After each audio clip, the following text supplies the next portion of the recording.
So I got done watching this movie from 2018 with Peter Dinklage. It's called I Think We're Alone Now. It's got Peter Dinklage and Elle Fanning. It was interesting, sad, kind of a bummer throughout the course of it, but it is about the apocalypse. There will be spoilers. The ending's weird. Um, Paul Giamatti's in it. Paul Giamatti, he's been in all kinds of stuff, of course. I first saw him in Howard Stern's Private Parts. But I think Paul Giamatti could read the phone book and it would be edge of your seat entertaining. I also feel the same way about Peter Dinklage. Both of them extremely gifted actors. Both of them. This one here is about an apocalypse where it's not a zombie apocalypse. Everybody just dropped dead.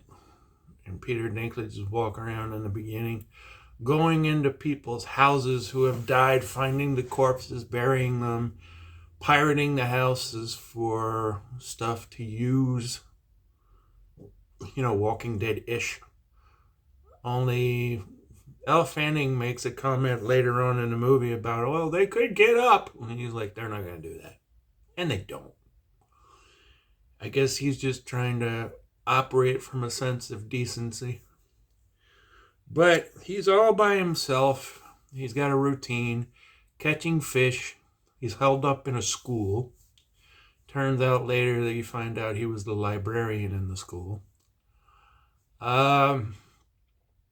Catches fish, reads books. He's all by himself. You get the feeling that everybody dropped off the planet but him. It was very... my first instinct was, this feels very Omega Man-ish. But it doesn't quite go that way. He finds her one night. He's sitting there by himself. He gets woken up by firecrackers. He's like, well, there ain't nobody left on the planet. Where are the firecrackers coming from? Well, that's a question I asked because he doesn't really talk too much. So he comes out. He goes looking the next day. He finds Elle Fanning in a car, passed out, drunk.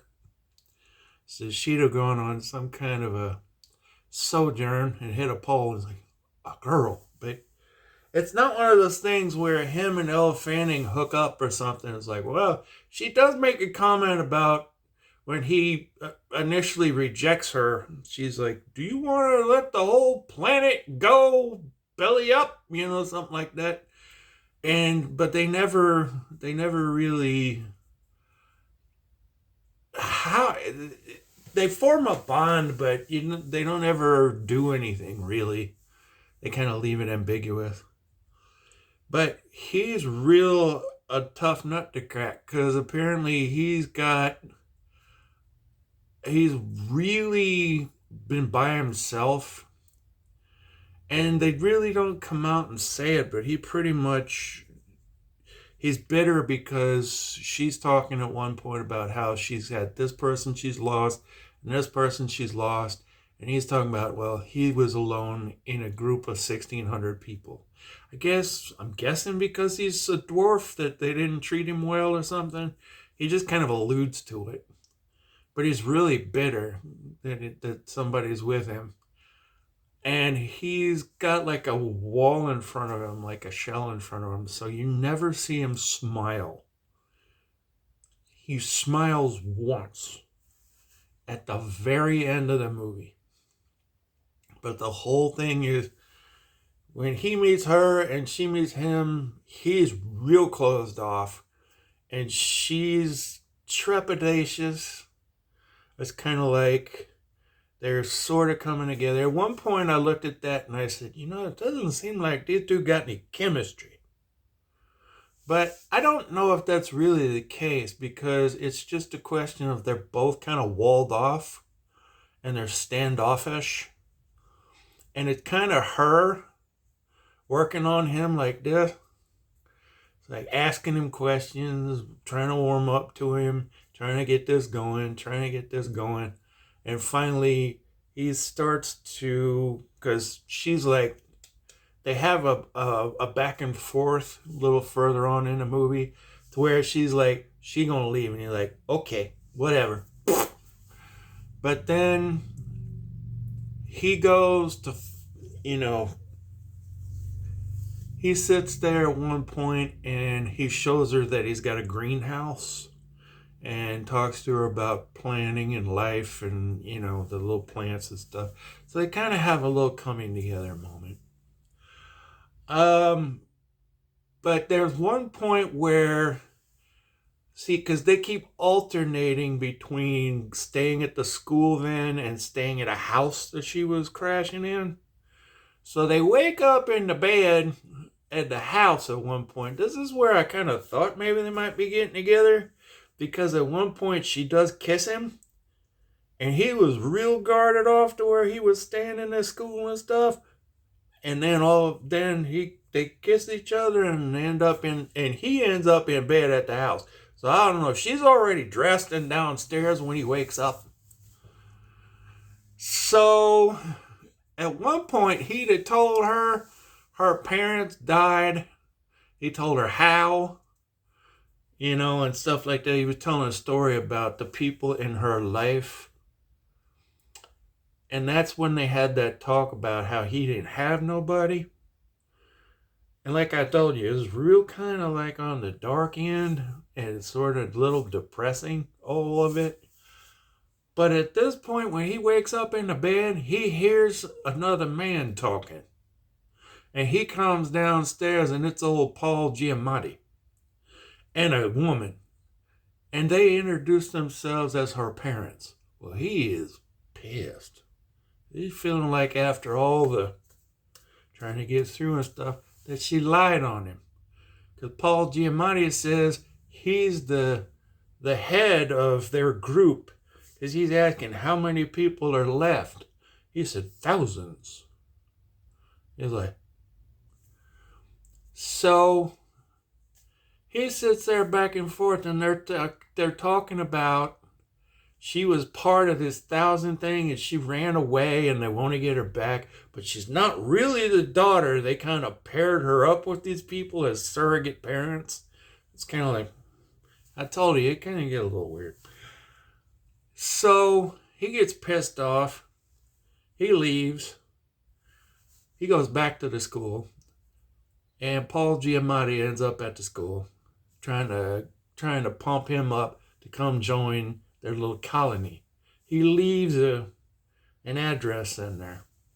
So you won't change your mind. So he goes off. Peter Dinklage, he tries to get back to his routine of being by himself.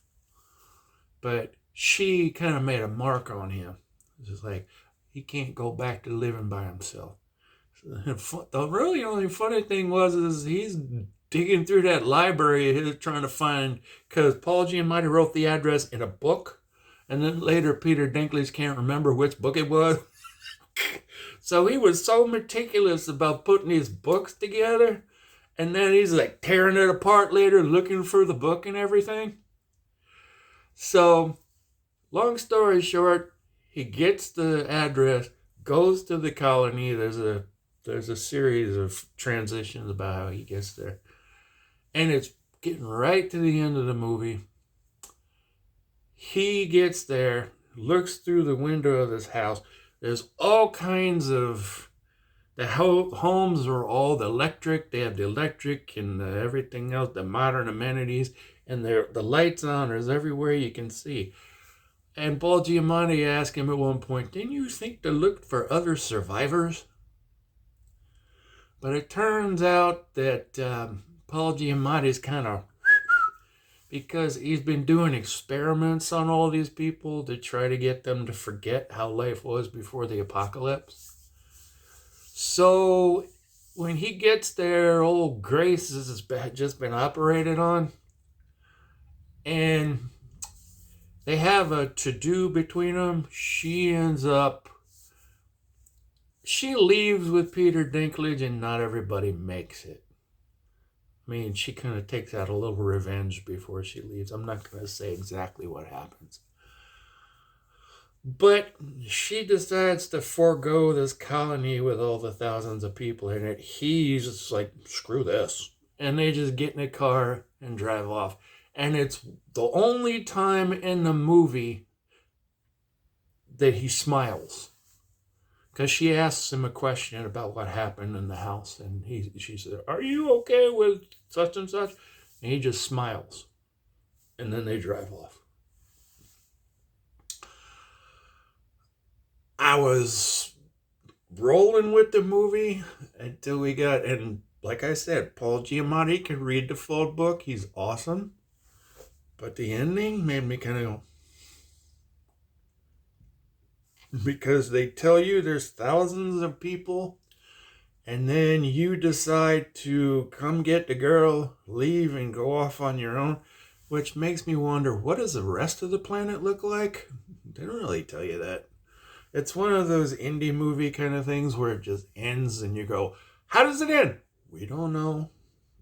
They get in a car and drive off. Do they make it? Do they go back to the school? Do they go start a community between them and, do the happy dance and make babies?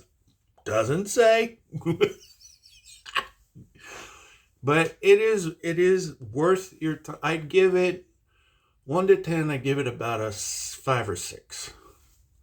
It's worth your time if you want to see some good performances.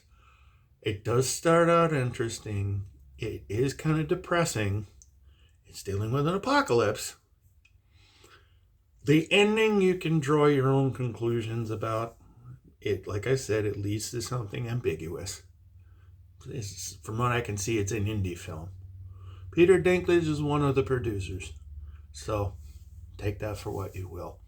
Anyway, I thank you for looking at this. If you haven't subbed to my channel, please do. Please like this video. Please support the channel. I'm a young channel and I could use the support. I would appreciate it. Thank you very much. Y'all have a nice day.